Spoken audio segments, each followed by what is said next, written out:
শুন ভাই, তোর কি কছি, মানুষের জীবনে তো সুখ দুঃখ মিশালাই থাকে, আর আমার জীবনে আমার দুঃখের মধ্যে অল্প আনাকে সুখ দেয়। আর সেই সুখ পায় যে আমি মিথ্যা না কাবল আনা খুশি হই, আল্লাহ সেই গুড়াদু দুঃখ দিয়ে আমার সেই সুখের সাথে পুষে লাগে। যখনই মনে করছে না ভালো চলছে, সব আনা ভালো চলছে, সব ঠিকঠাক আছে, তখনই মনে মনে আবার ভাবি যে আল্লাহ এরপর বান কি হয়, এরপর বান কি। মিথ্যা না সুখে থাকলে আবার প্রস্তুতি লিয়া লাগে দুঃখের। কখনো হাত ভালো থাকে পা ভালো থাকে না, কখনো শরীর ভালো থাকে মন ভালো থাকে না, কখনো সব ভালো থাকে টেকা থাকে না। আবার এই দুঃখের কথাগুলো কাউকে কোয়া পারি না, কারণ কাউকে বাজাবেন, যাকে এই দুঃখের কথা কবে যাবেন তাই আরো 10টা দুঃখের কথা আমাকে শুনে দেয়। তখন মানুষের দুঃখের কথা শুনে নিজের দুঃখ লিয়ে কনফিউজ হয়ে যায় যে মানুষের দুঃখ বেশি না আমার দুঃখ বেশি। তো তাও আল্লাহ মানুষকে না সুখ দিয়ে না সুখী করে তারপর দুঃখ দেয়, আমাকে যে সুখের মুখ খাবলে না দেখায় তারপর আবার দুঃখ দিয়ে দেয়। যখনই মনে করি যে আমার জীবনত কিছু না ভালো চলছে, তখনই আবার আমাকে ভাবা লাগে এরপর কি হতে চলছে। আর তারপর ভাতারের 14 গোষ্ঠী তো আছে, আর তারা যদি না পারে তাহলে তো আমি একাই যথেষ্ট আমার জীবনের দুঃখ আনার জন্য। হ্যালো এভরিওয়ান, আসসালামু আলাইকুম, কেমন আছেন তোমরা? আশা করি অনেক ভালো আছেন। তো তোমরা কয়দিন পর জানি না আমি অসুস্থ, আবার হাসপাতালের ভিডিও দেওয়া দেখে আমার অনেক ভালোবাসার মানুষ আমার কমেন্ট করেছে যে আপা কি হয়েছে, আপা কি হয়েছে। তো আজকে আমি সেলাই করবো। কয়দিন পর তো তোমরা জানিনি যে আমি অসুস্থ, তারপর আবার ছোট বোনের আবার বাচ্চা হবে। তো আমি ভাবনো যে ছোট বোনের যখন বাচ্চা হবে, ছোট বোনকে নিয়ে যখন হাসপাতাল যাইছি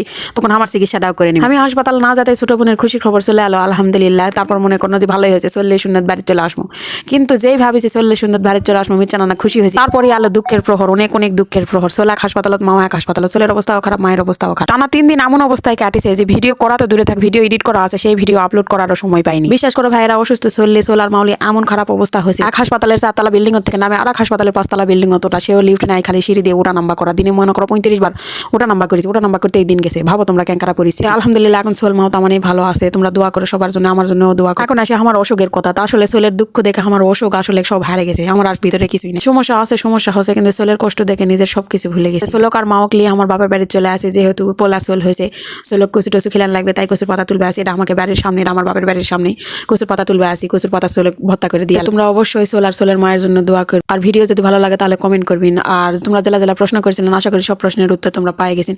ও হয় আর একটা কথা কমাবো না, এখন তো তোমাকে মধ্যে কোনবা বিজ্ঞানী কবিন যে হচ্ছে আপা এত নোংরার মধ্যে শাক তুলসিন কচু তুলসিন, তে আসলে তোমাকে কই এলা নোংরা লয়, এলা আসলে হাঁসের উপর আমার চাচা কালকে ধান পিটিছে, খার পড়িছে, খারের ভুরভুরি এলা, যেহেতু এখন ধান কাটার সময়। এটা আসলে আমাকে খোলার পর রাস্তার পর রাস্তার ধানের আসলে এখানে নোংরা কিছু নাই, এগুলা ধান পিটার পর খারের ভুরভুরি। তো এই কথাগুলো কেন বললাম, সেই দিন একটা ভিডিও দিয়েছিলাম, একটা ছোট একটা বালতিতে আমি দুধ ভেজাইছিলাম, বোতলের দুধ। তো বালতিটা ছিল আপনাদের ভাইয়ার গোসলের বালতি, ওই বালতিতে গোসল ছাড়া আর কিছুই করেন না উনি, যেহেতু আমাদের টিউবওয়েলে অনেক আয়রন, সেহেতু বালতিটা লাল ধরে গেছে। গোসলের বালতির জন্য আমি প্রয়োজন মনে করি নিজেকে বালতিটা পরিষ্কার করি।